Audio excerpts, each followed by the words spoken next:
Welcome to the Eddie Lam Show. We dedicate this podcast to interviewing musicians of every kind, as well as online content creators on social media. Whether if they're starting out or if they're already on the rise and still growing, this show is all about having a fun conversation with our guests, talking about their favorite things that relate to their passion for their projects. Thank you so much for tuning in, and let's have that conversation.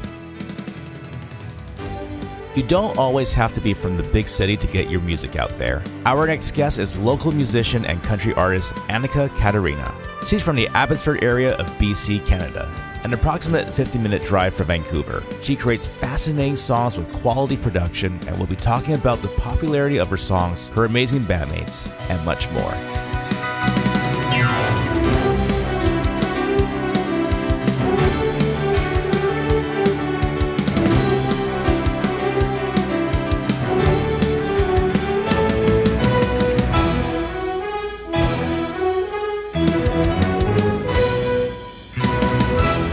Okay, so our guest for this podcast of the Eddie Lam Show in this very episode is a local country folk singer from Abbotsford, BC.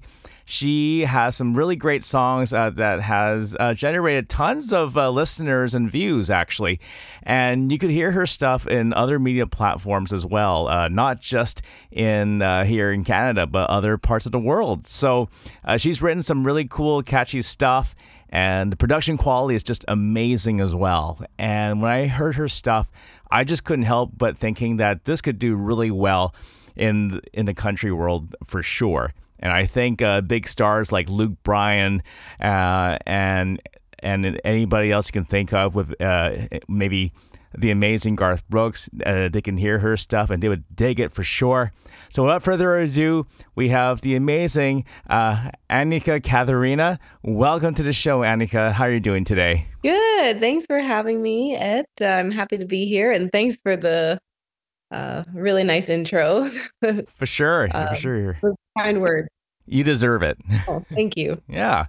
So we heard about your stuff here on the Eddie Lam Show, thanks to our good friend Jordana and the whole crew from Co-op Radio. They had that amazing contest, Song of the Summer contest, if I said that correctly.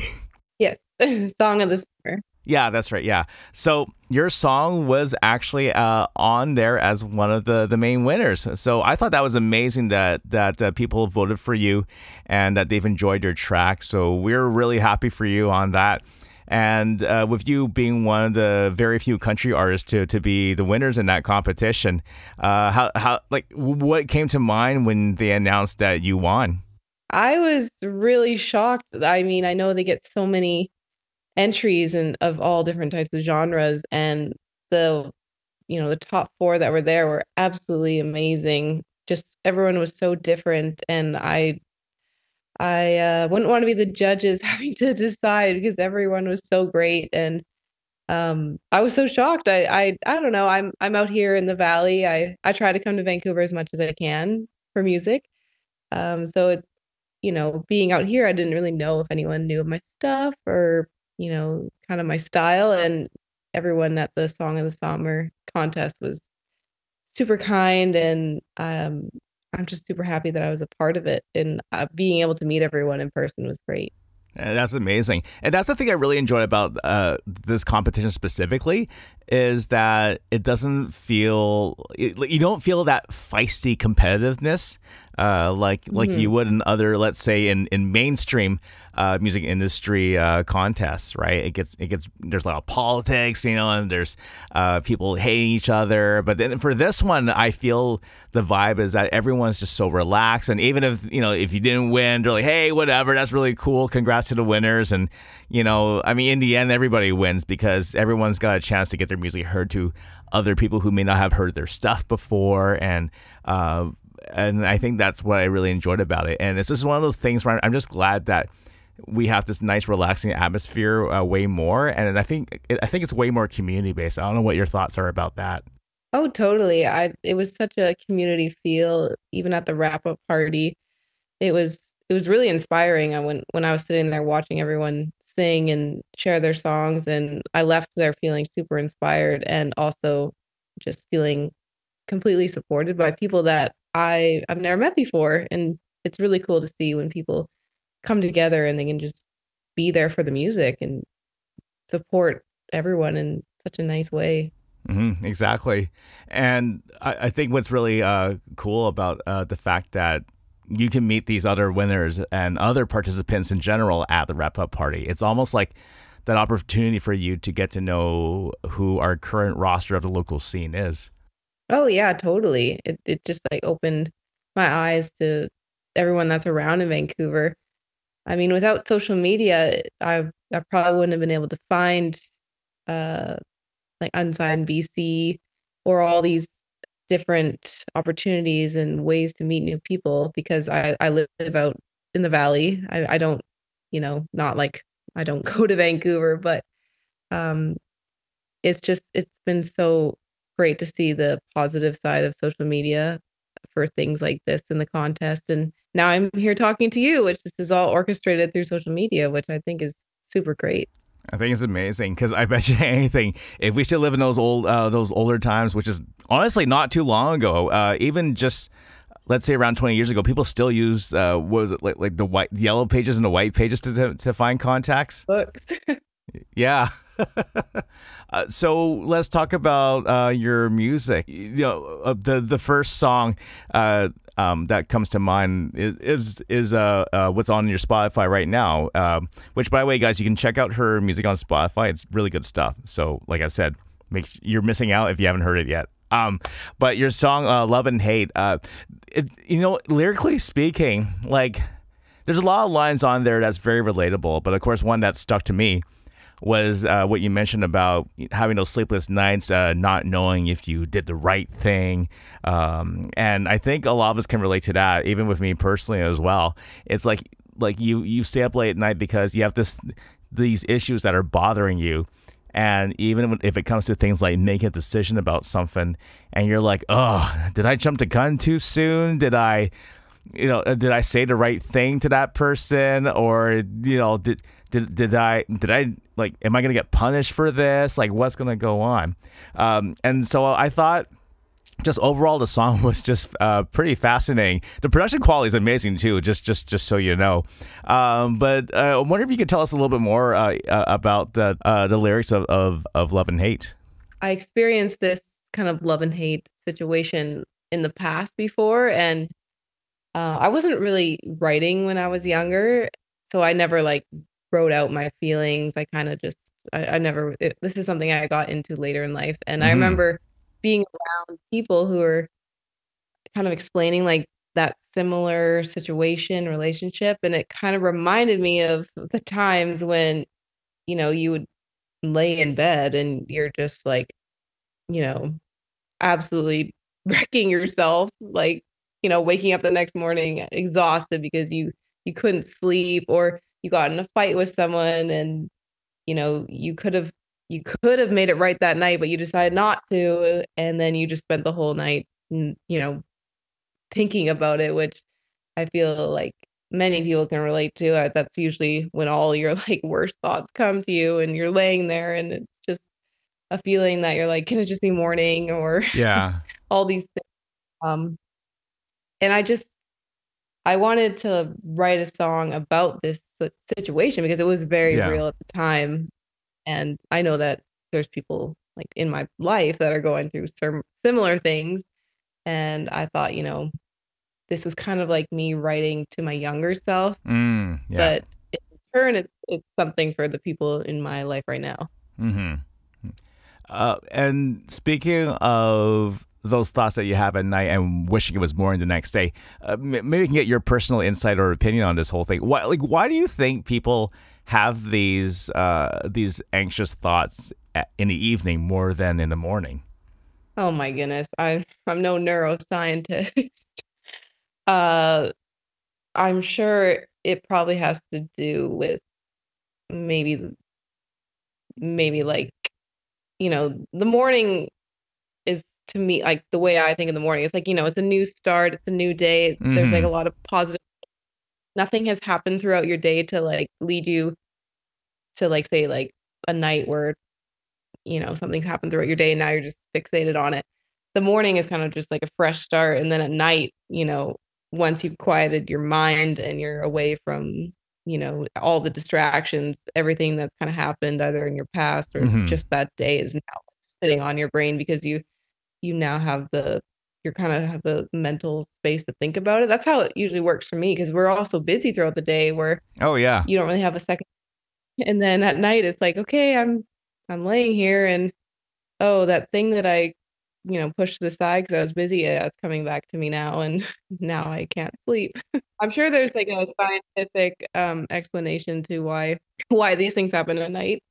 Because I know like, you know, a lot is going on in your brain that can be explained through better scientific terms. This is just how I assume what's happening to me when I'm falling asleep. I mean, it makes sense to me personally too, from how you explained it. It's just going back to the production quality of the song too.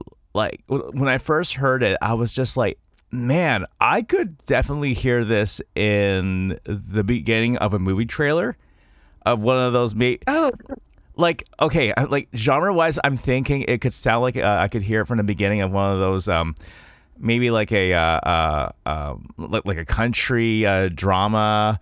But like one yeah. of those like very like the ones, but you know those trailers has that very hopeful feeling, right? So it could be like Universal Pictures presents, right, and then your song plays, Yeah. and That would be. I could see that happening. That's just me again personally. But this is something I really feel like country radio stations, even on that mainstream level, should be playing. Only because, like I said, like this, like it's, when I mentioned all those other country artists like Luke Bryan or Garth Brooks or even let's say, Lady A and all those big name artists, right? Like I could see you, playing that song to those people, and they would definitely enjoy it, and they would get a kick out of it. Well, thanks. It's a really nice call. Yeah, no, the Renaissance, they produced all my stuff and I mean that guitar riff at the beginning, I watched Dan do it and right away when he did it, I thought that is the coolest thing that I just heard and he did it so fast and right there. This was during like the demo stage. He came out with the riff and it was like I'm like, "Oh my goodness, that is sick." I like that and that was even before we even knew where the song was going to go. And is there anybody else that you want to give a shout out to for the production of that song?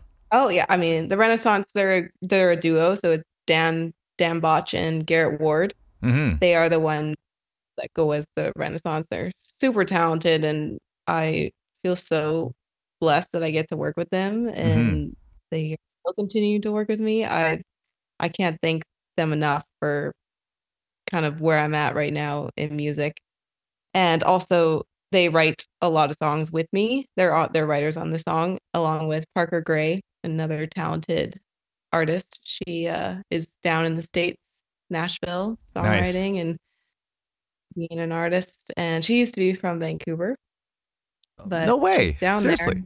Yeah, Oh, yeah. it's funny you say that because I have another friend who was from Vancouver originally too, and then she moved to Nashville just before the pandemic. Oh no way. Yeah, her name's Jerica, and shout out to her by the way, she's amazing. But but Jerica is another friend of mine, yeah, who was originally from Vancouver, moved down to Nashville, and made a huge name for herself down there as well. And but the great thing is that we still keep in touch, which Yeah. is really nice. Yeah. No, and that's the nice thing about all the songs that we've written with Parker. We've been on Zoom. Like it's like again the magic of being able to connect with people all over the world, or Yeah. else you'd have to go to these trips, and they do add up money wise. Yeah, for sure. Uh, let's talk about your experience in Nashville. Did you visit all those iconic spots when you were there? Um, when I went, when I went, I was actually a part of a duo, so we were doing some recording and writing. So most of the time it was spent doing that, but we did go to a couple of the bars that they're like staples down on Broadway. There's this Mm-hmm. one called Footsie's that everyone goes to. Um, oh, Robert's Western World, which was my absolute favorite. It was all like Western swing type bluegrass music, Nice. and it was favorite. And I've had friends go down to like for vacations in Nashville, and I say you have to go to Robert's Western World. It's such a blast. And we didn't do any of the Opry or the Ryman. Mm. We did go to the Listening Room Cafe, Oh, which is nice. that's great. We went and saw a writer's round, so you got to listen to, songwriters who have written for like Kelsey Ballerini and Wow. other big names. They're singing these songs and in real time, and you're like, wow, these people have hits behind their name, and it's always very inspiring because then they share like how it came about, and you learn about their process, and Yeah. that was another one of my favorite experiences while being down in Nashville. And then of course we went to the Predators game. Of course. Yeah, you gotta watch some hockey. We're being Canadian. Of course, yeah, yeah. With you going down to the States previously, like, have you ever get people come up to you and be like, "Hey, you sound kind of different for some reason," and like thinking that you're not from the States at all? I don't know. I don't know if anyone's ever been like, you sound Canadian. Let me think. I've had people ask me here if I had an accent, and I'm like, I do not hear an accent in my own voice. I don't know, like, and they're from here. I just like, did I start talking in an accent by accident? I don't know. Um, but I don't know. I don't tend to talk to. I'm kind of more introverted, extroverted, I guess to say. Okay. I'm shy until someone comes to talk to me. I love talking with people, but I Yeah, probably will be the last one to make a move to like introduce myself. I I get really see. shy and nervous. I have no idea why. But once I start talking to people, it's like I can't stop, and then I'm just like the oversharer or the person that won't stop talking.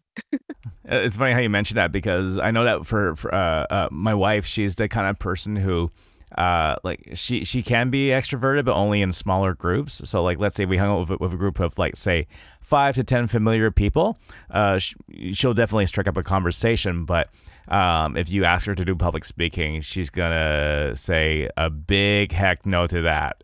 Oh, public speaking, I always like, I kind of like, those are always different. Like public speaking, I've had to MC events before, and I'm a part-time substitute teacher, so I have to Oh, go in okay. front of new people every day. And I've always found that like easy just because also like the entertaining part of being an artist is something Yeah. that I love to do. Like it's just like when you're with people on like one-on-one or small groups and you don't know them, I won't be the first person to say, "Hey, how's it going?" But if I was on a stage or like in a big crowd, it's like I have no problem being like, "Hey, how's it going, everyone?" Yeah, yeah, that's awesome. And I'll probably go sit down and be quiet.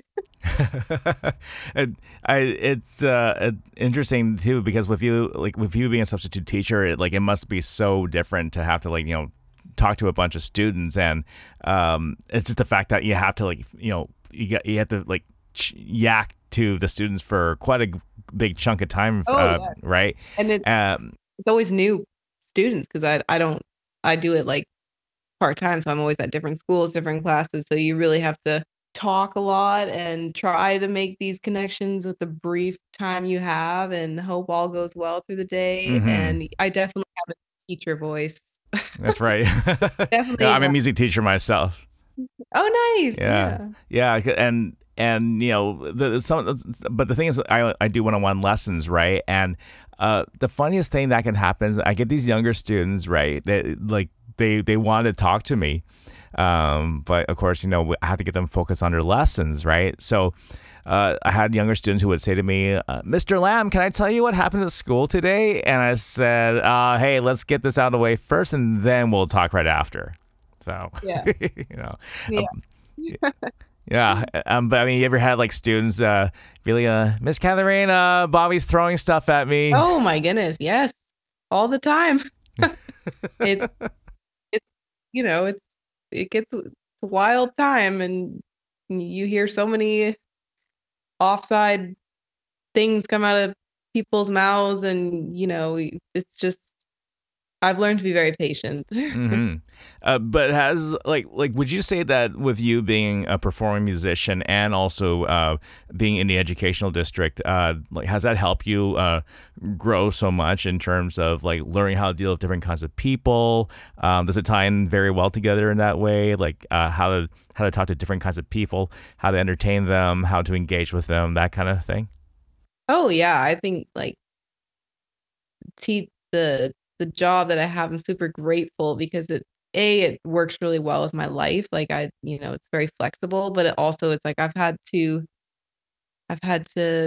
get comfortable with being uncomfortable. Like not every day, you walk into a class and it's going to be um easy. There's been some really tough days and you have to learn to kind of like center yourself, be patient and talk to new people and yeah, new colleagues are always new. You're Hmm. always kind of like the person coming in who doesn't have a seat at the lunch table type.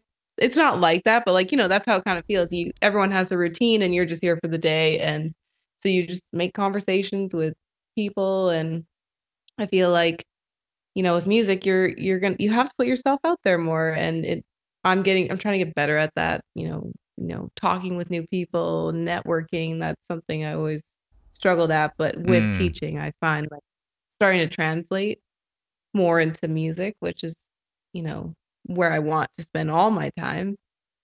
that's amazing. But I mean, have you ever had students come up to you and say, "Wow, Miss Katharina is a really great musician. She's a country star." I before I never really I never ever told anyone, even like people I worked with, that I was doing music.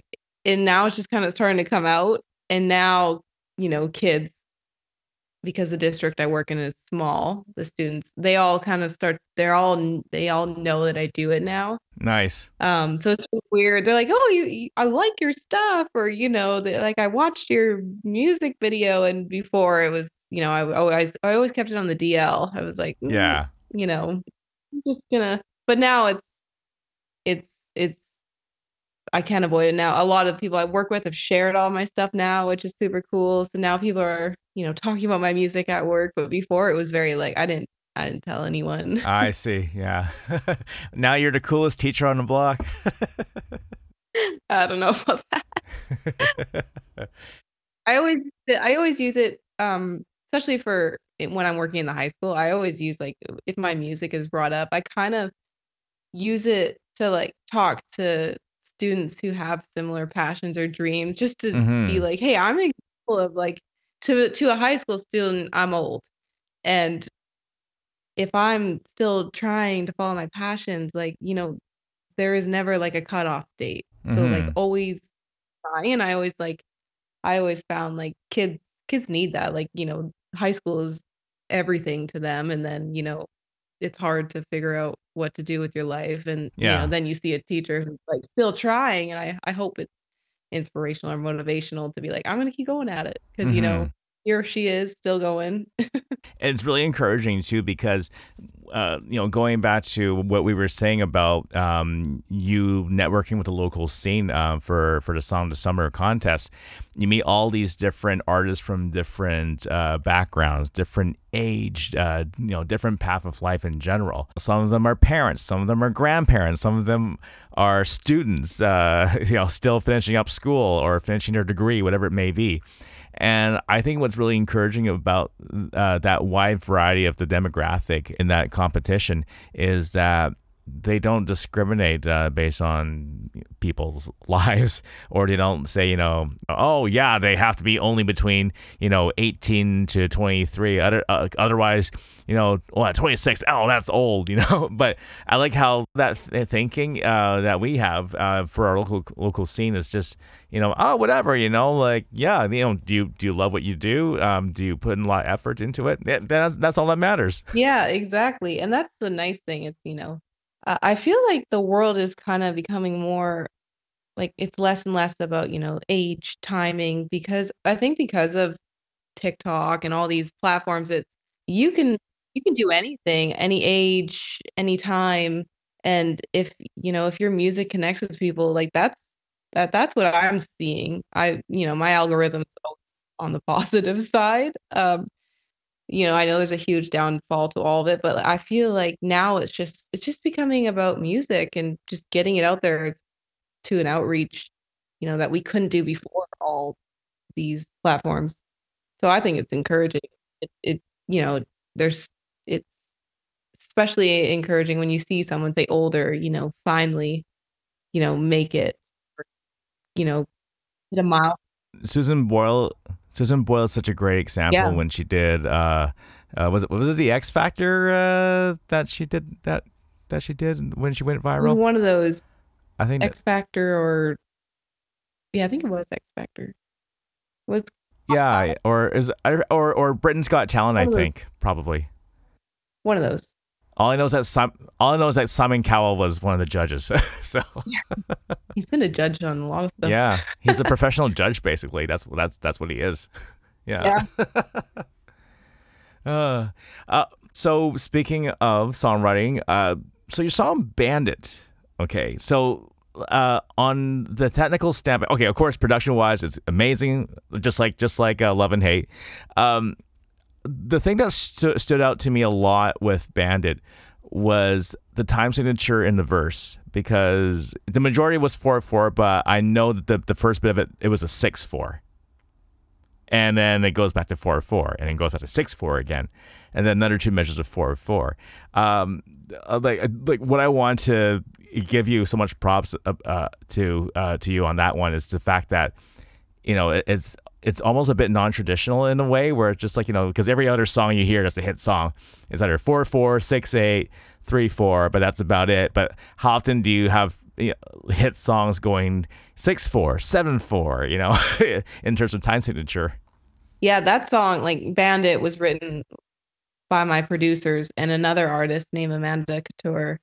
And I remember when I heard the demo of her, it was just stripped down and it had that timing, and right away it captivated me, because to me, I'm always listening to songs that are like different or make me kind of like, say if I'm listening, I'm I'm just doing my thing, and then I have to stop and be like, whoa, that was great. Like I'm always interested in songs like that, Yeah, like something that's like a little different and has, it goes beyond the normal structure of a song. I always find those kind of songs always like they're they do something for me, and they may not do it for everyone, but I I was in love from the start.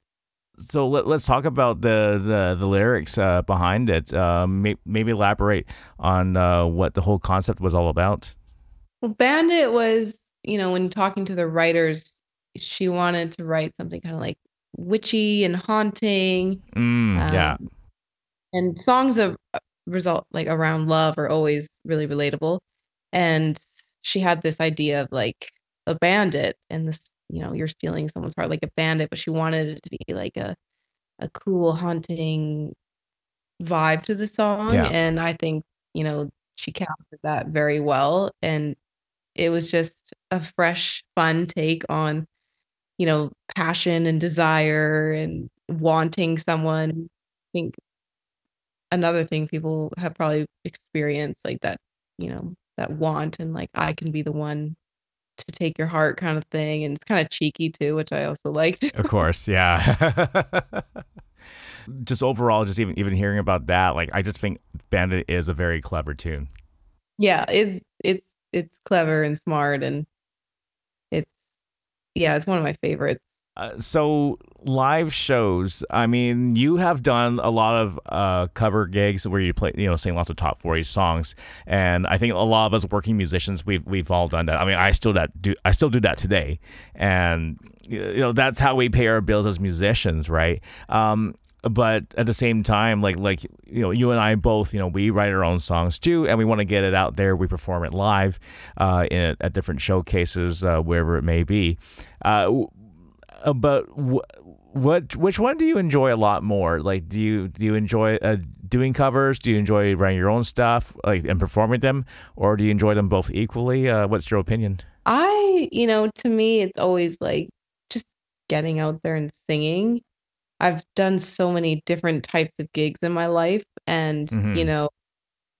there's something special when you're singing, original songs. That is just, it's different than singing, even though when you're singing covers, you always like add your own little twist to them. Yeah. But the cover gigs are super fun. I mean, yes, they pay the bills. Like that's how, last year I paid for my production. It was like doing these cover gigs, and you meet so many people and you're just watching everyone have fun, and it's a really good time.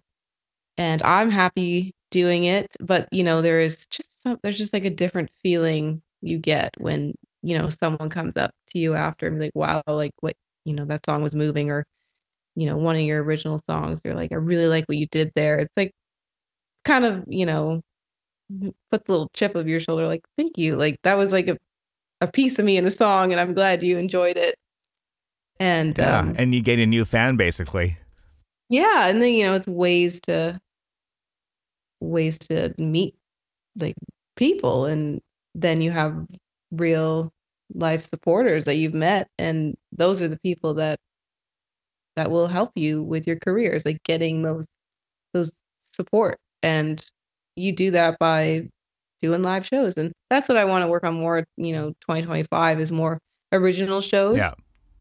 I've kind of taken back off the cover stuff because I want to spend more time writing, and I still do corporate things with my band, and I mean that's always just a fun time. Mm-hmm. But really, I've kind of back on the cover gigs and trying to focus Mm-hmm. more planning shows where it's more original Yeah. material. Obviously, you throw in covers here and there, Yeah, but of course. everyone. I feel like all artists, that's the goal, or we want to be in a place where we can share our music, but not every venue is. That's what you're there for. Yeah. Yeah. And you were talking about your band. What's the one thing, or maybe not one? What are two things you enjoy so much about your bandmates? Oh man, well, they're just all so talented. They're seasoned players that have been doing music since they were 18. My drummer closer to my age, but the rest of the band, they're older, and they are so talented. And we've my band and we've written some rock songs, so it's always fun to to create rock music, because I'm a huge fan of rock music. Like I just love it. I love rock concerts. Um, and they are just, they're not just playing songs, they can actually create songs, and it's amazing. And I always said, like, guys, we gotta get these songs, like put them out there one day. Like we've done so many, but it is hard work to put out music, and it can be nerve-wracking and hard. And yeah, I just love, they're always just blows me away how musicians work and their minds work. It's something I admire. Yeah. And you were talking about with you guys just enjoying playing rock songs too. What are your rock influences, if you don't mind me asking? There is a Canadian singer. Her name's JJ Wild. She's like, Yeah. She's newer. It's not like rock from, back in the day. She's like a female rock singer. And I've seen her perform a couple times. She's amazing and very inspiring. And her lyrics are so raw. And I don't know, there's something about her that I'm like, I'm inspired, and I want to be, like you. Like it's just, her music, Nice. it hits hard too. But I mean, I grew up with my parents playing, AC/DC, Meatloaf. Yeah. I also enjoy a lot of Led Zeppelin songs, and there's a band, they're called Greta Van Fleet. They're like a new age rock band, and I know they've been compared to some previous rock bands, but they're all like Zeppelin 2.0. Yeah. I know they've had some criticisms, but I love them. I've seen them perform, and they're amazing. Like you can't deny the musicianship of those boys, and it's just like whatever they're doing, I love it. And for younger people, like we didn't get to grow up with Zeppelin, like seeing them live. Like now, neither did I. So yeah, so now we get to see like anytime you see a band just shredding away, like I love that. I mean, it's not for everyone, but to me, I'm like, this is amazing. And I just hope they keep making more albums because I'm a true fan of theirs too. Yeah. And I love Canadian rock, the Glorious Sun, Yeah. like indie, the Trues, Oh, all the these Trues. bands and Canadian gems. I haven't heard from the Trues in such a long time, but man, I tell you, it's been almost 20 years since I'm Not Ready to Go was a big hit on radio waves, you I know? I love that song. And then there was another group years later that reminded me so much of them, the Sheepdogs. Oh yeah, yeah. Yeah, they have a nice vibe too. Yeah. Rock, folk. I love that kind of music. I Yeah. saw the Trues, they're amazing. And they're actually coming to Vancouver for that Grey Cup weekend. Oh, that's right. Yes. The Sam Roberts band. I actually might go see them again. I don't know. I just saw them recently, but I'm like the kind of person that I'll go see the same artist a million times. Like Right. I don't care if they sing the same set list. If I enjoy their music, I just want to go hear it live. There's something about hearing something live that is just, I absolutely love it. Live music Yeah. is just my absolute favorite. If a dream career, if I wasn't, you know, doing my own, is like I'd be like in the business where I could just go and be at concerts, Yeah. all different types. I mean, that'd be so cool. Like for you, imagine like you get that dream job to even like review concerts, you know, and just like Yeah. blog about it Oh yeah. for any magazine or newspaper, and just say, you know, yeah, I give this concert 10 out of 10. This, and if you as a musician, you can definitely analyze it from left to right. You know, Oh you yeah. can I'm always analyzing, and then the people who I go with on the car ride home, it's just me talking about it the whole time. They're getting their own review that they did not ask for.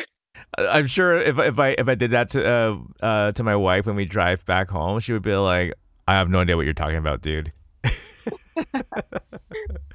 Yeah. What do you think makes a great live show? Let's say with you as a music audience fan. A sound is really important.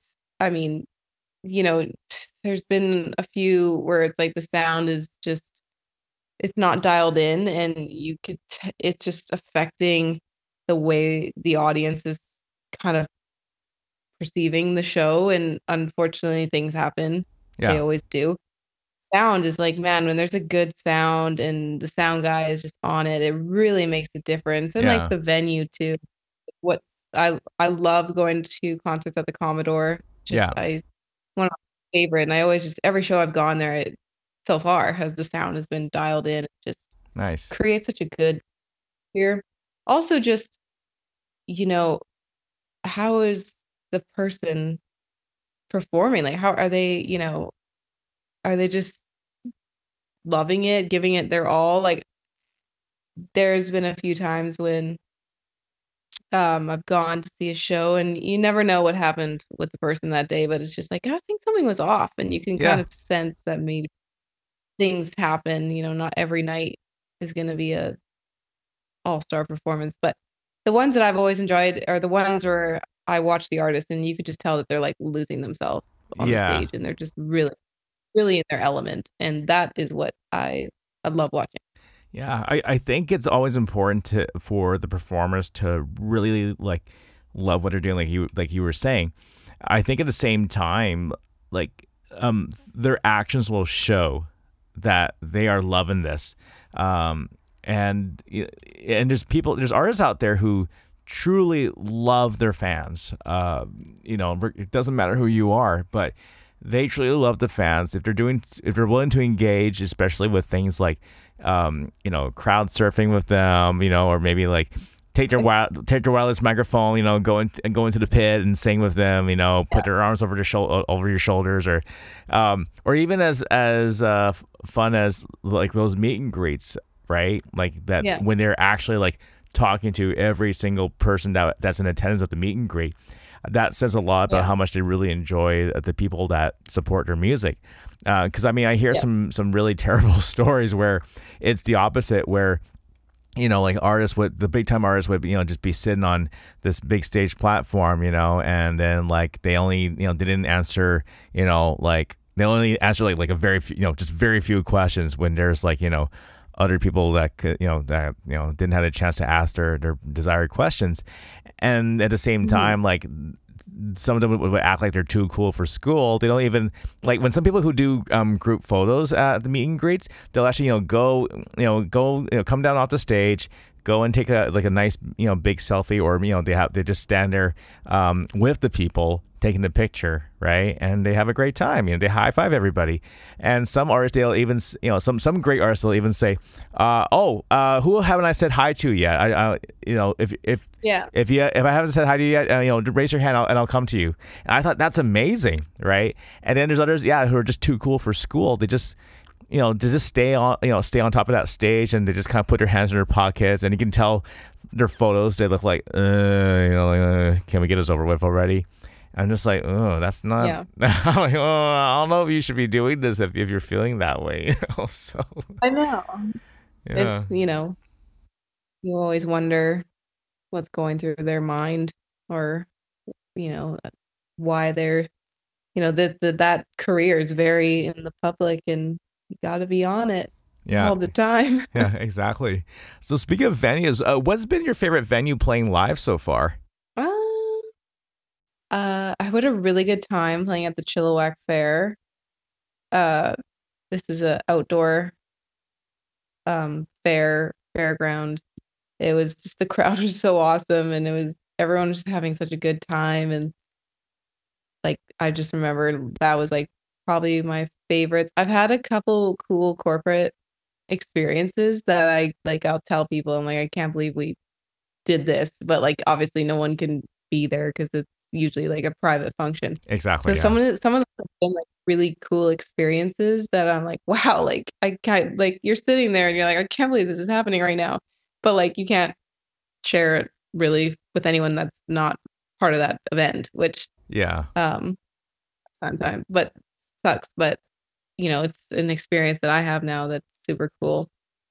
And then I mean, I had a really good time. I did a release show for Bandit, and that was my favorite because everyone that's coming is coming for me and my music, and it's people that have watched me kind of go for this dream for the past couple years really showed up, and I'll never forget that experience and everyone who was there just supporting me, and that's like something that I hold with me.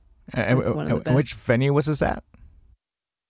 This was at a local brewery in Mission. Ah, okay. Called Hub. Yeah, it's because that's where my friends and family are from. That's where they would all go. Right. And I love this. It's really cool. It's got a good vibe, and it was able to like everyone, and it was really cool. I remember last time my wife and I, we were in Mission. We drove by and went into Fields because that's such a really fun store to find some neat things in there. And I don't know what it is. Every time when we drive by like these smaller towns, including that, and we even went into a Fields in Hope. Hope had one too, and and my wife gets so excited. Like, oh, let's go shop in the Fields. I'm like, yeah, I'm up for it. So we always end up buying something from there. I think that Fields is gone now. Oh, is it gone already? Oh, man. Oh, it's too bad. Yeah. I don't even know if I've actually even been in that store. Well, there's small town vibes. Yeah, that's awesome. So now that like you've done so many different kinds of shows, what do you feel is that dream venue that you want to play one day? Oh, the Commodore. Nice. Good choice. That is my dream venue. I just like that's when everyone, that's the first thing that comes to mind is the Commodore. Just nice. I think because I've had so many great experiences. I've also seen so many bands play there, and then the next time they come around, they're not playing there because they're just so big now. And I think it's really cool to see the artist, in kind of like the early stages of their career that's taking off. And I don't know, it's like too, like there's been so many bands that have graced that hall, and yeah, that would just be my bucket list I think venue. I think you definitely deserve to play the Commodore after hearing your tunes. Thank you. Yeah. Um, so going back to you playing covers, with so many of years of experience doing that with your bandmates, I think that's really cool that you have all that locked in, and people can hire you, and they know that they're going to have a great time because that great energy that you provide at the live shows is just just brilliant, right?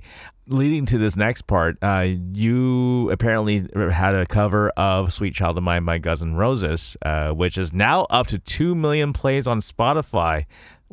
That's just Yeah. that's just amazing.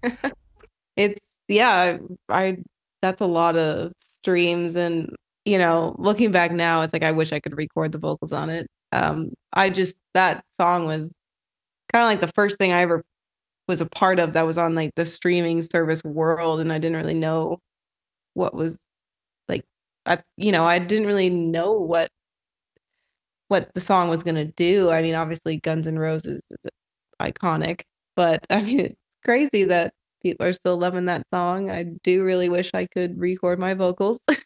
I think it was fine just the way it was after hearing it. Yeah. Yeah, that's just my personal Thanks. opinion. Yeah. Because the last person I've heard covered "Sweet Child of Mine" that got recorded and released was Sheryl Crow back in the 90s.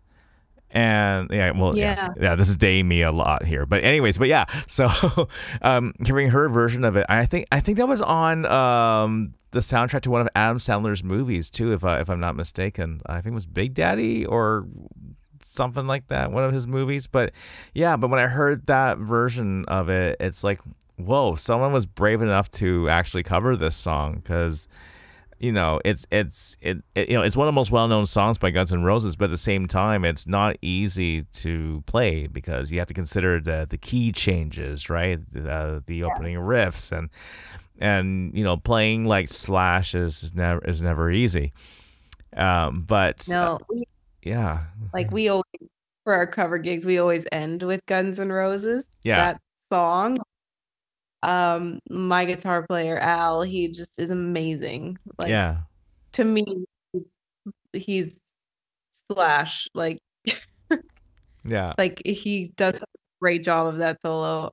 Personal opinion. And it's just fun. It's a fun song to sing because it's hard, but it's also like everyone's just like having a blast while doing it. Yeah, that's true. And it's one of the biggest sing-alongs too. Yeah, everyone. And when that, you know, that do do do do do like that Yeah. comes on, everyone's, oh my gosh, Guns N' Roses. I still have to figure out how to play that on the electric because I'm more of a rhythm guitar kind of guy, but to learn that opening riff, it'll take a lot of practice, but Oh yeah, whatever's going on, the bridge part. yeah, but props to Al for doing such a great job. I watch his fingers moving, and I'm like, my brain's not even like computing that fast. I don't really know how someone can translate that to their hands and then on a guitar. And I've seen him crush some amazing songs. Like he can do more than just Guns N' Roses. It's like Yeah. super impressive. Voodoo thing, he just absolutely crushes. It's like it's always fun. That's why I love playing with the band. It's just like I get to watch like extreme talent just go off right in front of my eyes. It's so fun to be a part of.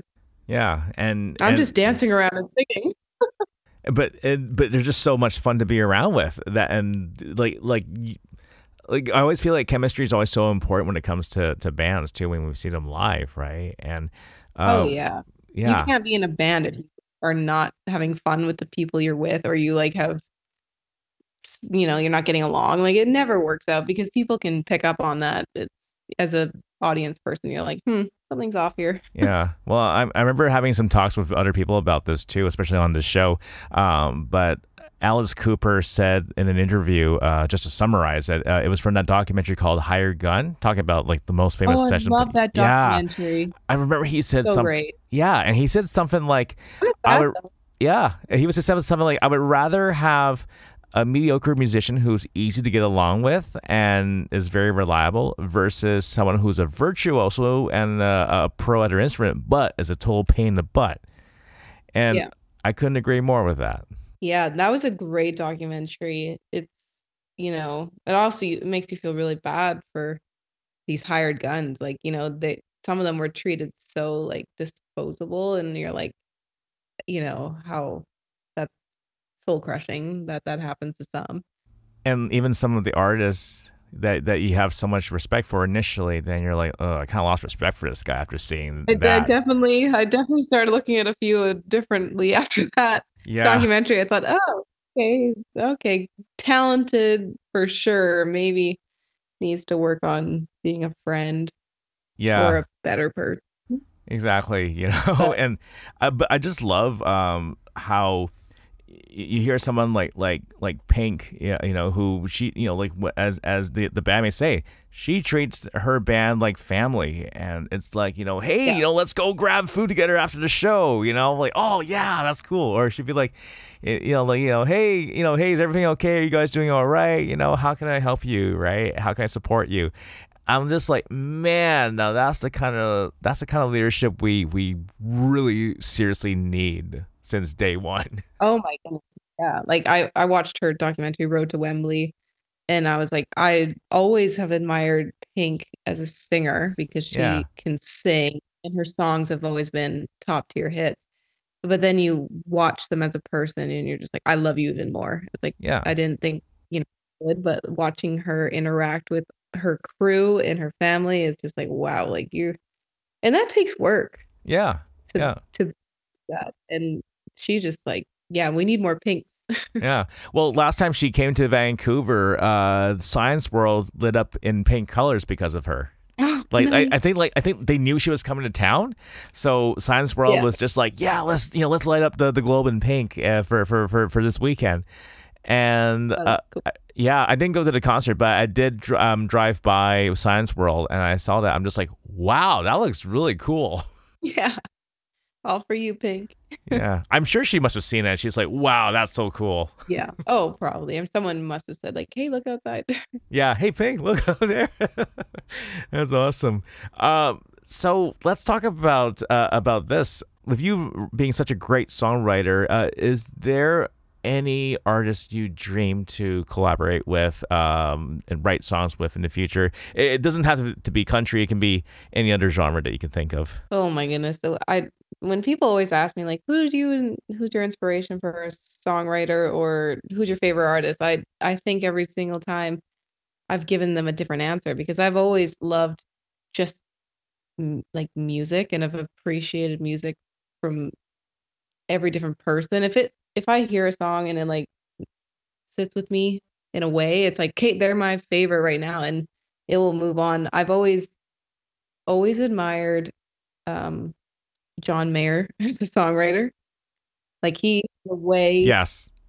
to make like personal, deep lyrics very relatable, and um Yeah. just talented guy. But there's just so many other artists too that I love, like Chris Stapleton Oh is a yeah. songwriter. Yeah. I I could, yeah, I Great could list choice. off so many people that are just like they're something else. It's funny how you Um, mentioned Chris Stapleton, because like when I first heard that song, "You Should Probably Leave," that harmonies that, well, I mean obviously his wife did the harmonies in that one, but imagine you could go up on stage and you can sing that harmony part with oh my him. gosh, yeah, like he's amazing live, like pitch perfect, and it's yeah, the way he sings Yeah, those songs that he writes are just something about him, soulful. yeah, yeah, for sure. Yeah, and you're talking about John Mayer. I mean, this is like that guy was. I tell you, he's a guitar virtuoso in his own way too. I know he's not only a songwriter, he's a guitar. Yeah. And he doesn't use a pick when he plays. I mean, neither do I, but I'm not playing like him. Yeah. I always admire that though, because I usually use a pick when I play guitar, right? But for those who are experts in things like finger picking or finger style guitar, I'm just like, wow, how do you guys do that? I'm just so blown away by it. But John Mayer, I mean, here's an interesting thing I've seen, just the fact that he's always open to different kinds of things musically. There was this one collab he did with the piano jazz player Herbie Hancock. And Herbie actually had like this really cool collab album that featured a lot of stars, and John Mayer was one of them, right? And yeah, and just the fact that it's like here's two different people, two different genres. And yet, for some reason, it just gelled so well together. Like both those guys just gelled so well, like peanut butter and jelly, basically. And I'm just like, how did anyone even think about this idea initially? I wouldn't have thought about that. Yeah, I love collabs. Like when I see a collab, I get super excited because you're like, what's gonna happen? Like, what's this gonna sound like?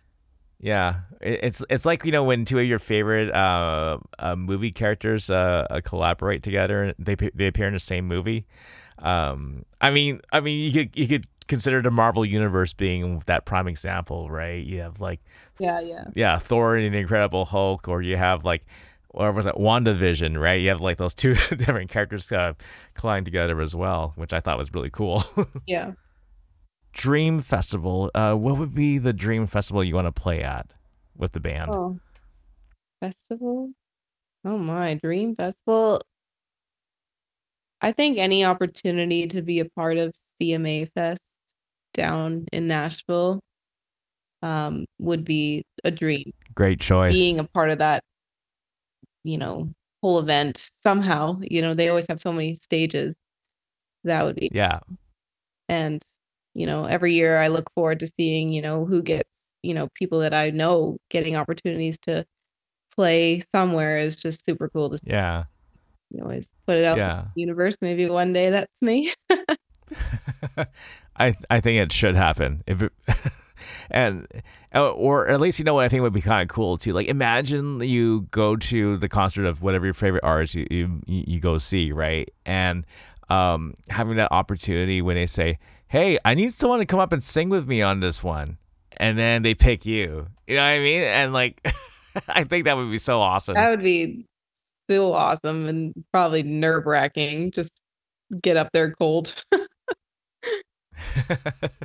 Really warming up just in case. Well, I remember like back a long time ago, this one musician friend of mine, she got a chance to sing with Bryan Adams when she was only, I think, 13 at the time. And yeah, he did a concert in Vancouver, and I like, because he did that one song with Sporty Spice in the mid-90s called Baby When You're Gone. Oh. And so because of course Sporty Spice couldn't tour with Bryan Adams because she lives across the pond. But so Bryan would actually get any female audience in the front row to sing with him. Wow. And he didn't care if you were bad or if you were professional. He just likes the fact that, oh yeah, let's bring somebody up who wants to sing with me on this one.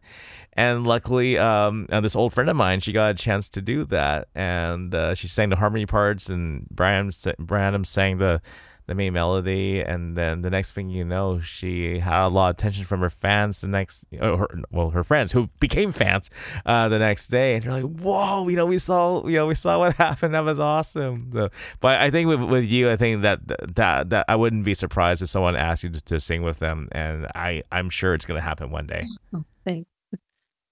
If you had a chance to be featured on a recording of any artist of your choice, who would it be? Oh my, the list could go on and on. Yeah. Zach Bryan. Nice. Nothing But Thieves. Yeah, nice. You know who they are? Okay, so I have a couple of friends who brag to me about them. Oh, so, they're my favorite. But every time I mention them, everyone's like, who? And I'm like, oh my goodness, just listen to their music. It's beautiful, and the voice is amazing. I've seen them 3 times. Uh, Nice. yeah, I missed them this round because they were just here, but they'll be back. And Yeah, for sure. yeah, they have JJ Wild, just Yeah, Chris Stapleton. of course. That would, yeah, there's so many. The list could go on and on. Yeah, that's amazing. Yeah, I'm glad. I'm glad. Yeah, I think it complements your singing style too. Again, just my personal opinion, but I think your voice would gel really well with. Well, yeah, I think even with Chris Stapleton, I could see that happening. Yeah. Or I would sing with anyone really. Like how can I Yeah, Pink? of course, Pink. Yeah, Gretchen Wilson, maybe. Yeah, we cover Redneck Woman all the time. That was actually one of Yeah, the earlier songs along with Patsy Cline that like kind of got me into country. I remember singing it right on. on like a karaoke lounge on a cruise when I was like 14, and Right, right, they're like picking songs, and I was like just starting to get into country because I didn't grow up listening right. to country, and I was like, this song, because it's so Did hard you? hitting, it's fun and upbeat, and you can kind of belt it, and it's country. Yeah, and like, did you ever sing her version of "Crazy"? Crazy. Oh, I wish I was crazy, like Da-da-da-da-da-da-da. crazy, crazy on you. Um, Oh no, that's crazy on you. I was like, that Yeah. one's like a that's a hard song. Um, no, I just kind of I always, initially listened to Patsy Cline's version. I've listened to Willie Nelson sing it, and then I've always just the kind of the way when I'm singing cover songs is I'll listen to it Yeah. immediately first, just so I kind of get like the melody rhythm, and then I kind of just I won't listen to it often if it's a song I know that I'm singing all the time because I want to just let Right. myself be in the cover now. So I Yeah. never would really search out other people singing the covers because I just took what I did from the original, and then that's kind of it now. But I'll have to check out her cover. I didn't know she did a cover of Crazy. Yeah. Oh yeah, no, for sure. Yeah, and that's the thing because but I do like how Willie Nelson wrote that initially. Yeah, The thing about it lyrically is just that it's so it's so sad. Like so sad. they're the saddest lyrics that makes you want to tear up a bit Yeah, when you hear that. But I feel that when it comes to like those lyrics, like man, like they hit you hard, and at the same time, like you can't help but thinking, man, like something went on during that whole writing process. Of how Willie was feeling yeah. during that time, I right? like that has stood for the test of time or whatever that saying is, and it's such a short song, and it's like if you look at the lyrics and there's not a lot there, but there's so much meaning and depth behind what he was feeling. And when I heard that song for the first time, I was young, obviously wasn't experiencing that Yeah, kind of heartbreak, but I felt sad while listening to it as like yeah, a young preteen. Like, wow, I'm feeling this, even though it's like I probably am not going through whatever heartache Willie Nelson is going through, but he's making me feel like I am. yeah, exactly. Yeah. So again, going back to full circle about you having the opportunity to meet the local music community at different avenues, right? Especially recently with the wrap up party for the Song of the Summer contest. What kind of advice would you give to young or just new in general new songwriters or new musicians who are trying to get themselves out there in the music scene? I I would give the advice that I still ask people to give me. Just just like keep doing it.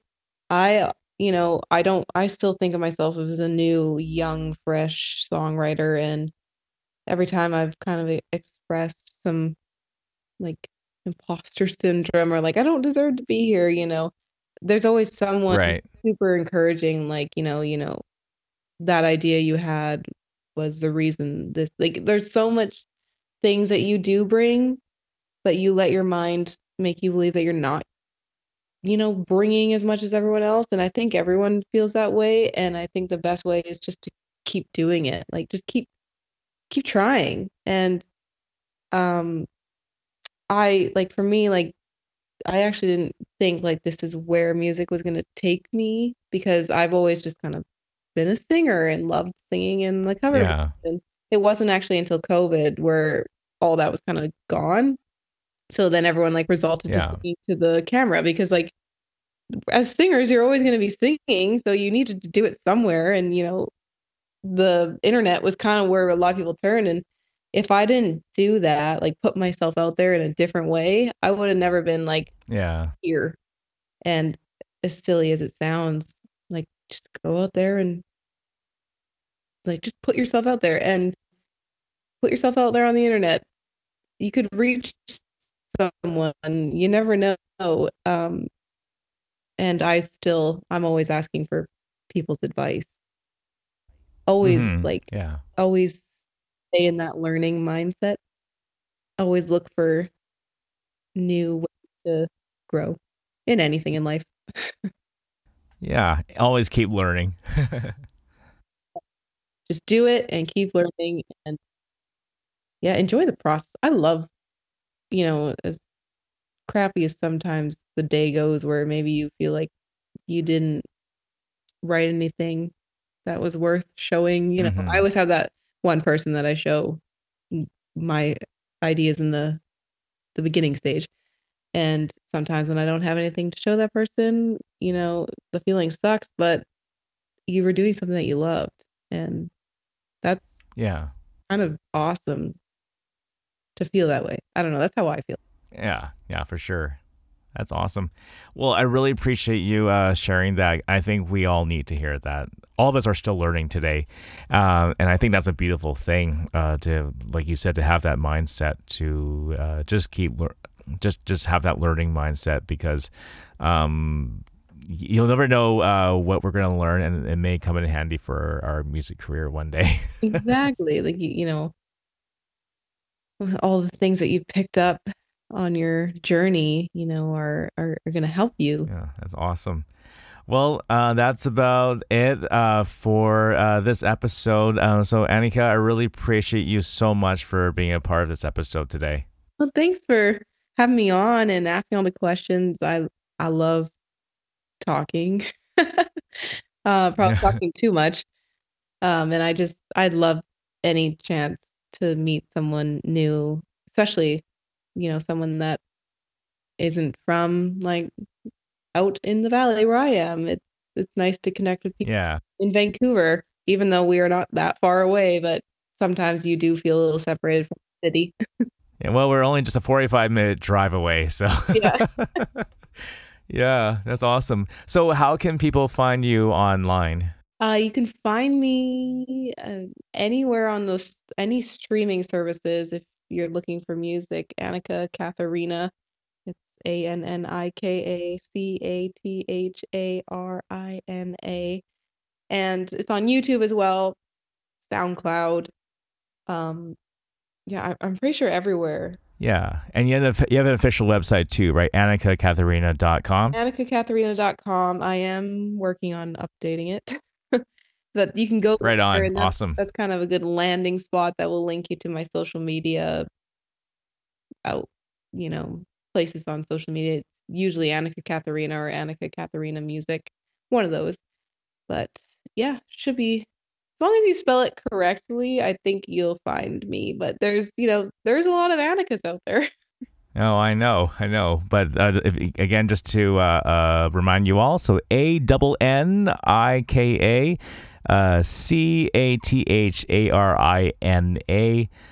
So make sure you look her up, and all her music's on there.